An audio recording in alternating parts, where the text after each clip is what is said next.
దేవతలకు వచ్చే త్రివేట వారు ఉన్నది.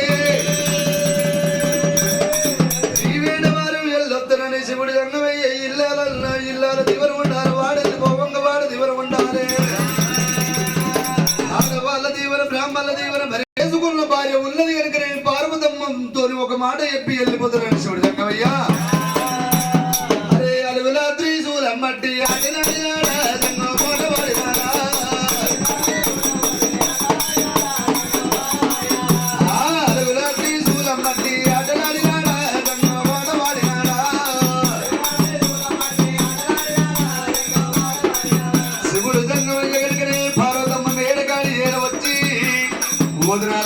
వృక్షాల పందిరి లోపల కనగన కంట కొడుతూ ఉన్నాడు. భూమో మనిషికు వాడుతూ ఉన్నాడే.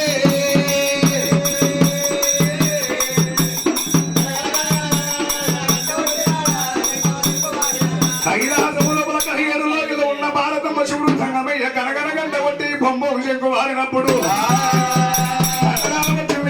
భారతమ్మ గర్భాన వస్తున్నాయి.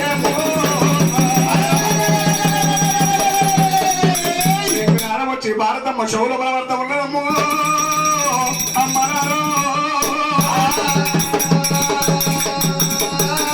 ఆరువేళ్ళ కాని వీళ్ళ సమయం కాని సమయం ఎవరో వచ్చిన ఆరువేళ్ళ భారతమ్మ కరిగేడు రోజుల ఉన్న భారతమ్మ తీసి చూడబట్టనమ్ము.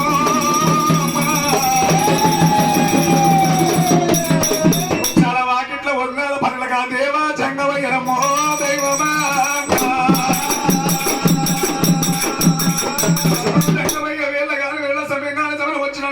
భారతమ్మ ఎదుర్కొని వేడుకొని కలిగేరులో నింపుకుంటానని చెంపతోటి నీళ్ళు కూడా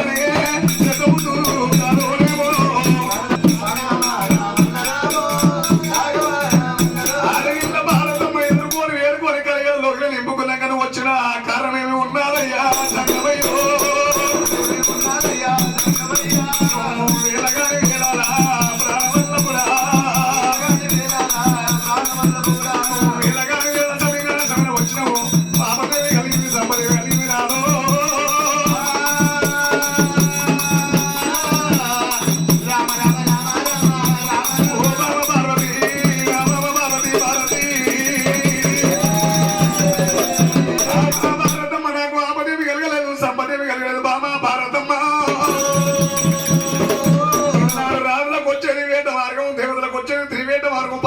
ఒకసారి వస్తుంది బాబా భారతమ్మ.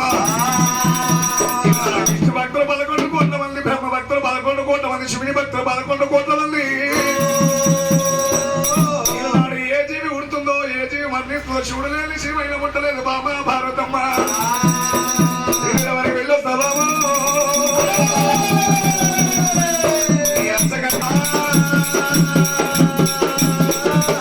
ఎల్లంగా ఇల్లాల దీవెన ఉండాలి. వాడ ఎల్లంగా వాడ దీవెన ఉండాలి. అతివాళ్ళ దీవెన బ్రాహ్మణుల దీవెన ఆడవిళ్ళ దీవెన మరి గొప్పలంటారమ్మ.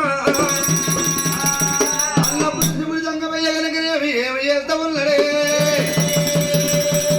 నందిని పిలిచి శివుడు జంగమయ్య నందిని 4 కాళ్ళు కడిగి వెనుకనే రథము లోపల పార్వతమ్మని కూర్చోబెట్టుకొని భూలోకమందు కనుకనే మేఘరథం వెళ్ళిపోతూ ఉంటే అట్ల కొంత దూరమమ్మ రామ రామ.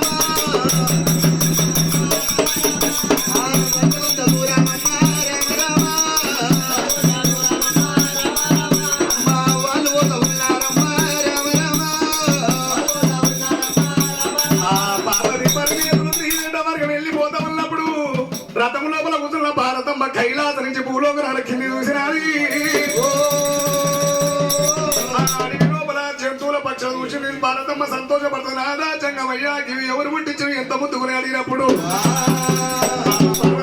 మహిమతోటి పుట్టించిన శివుడు లేని శివమైన ముట్టలేదమ్మా. ఇంకా కొద్ది దూరం మేఘలతో వెళ్ళిపోయినాక భూలోకనాల కాంచాల వరికెళ్ళ కన్నవుల పుట్ట అంటారా పడి లోపల పసిపిల్ల చెప్తాం భారతమ్మ శివ లోపల ధనవంతం ఉండడము.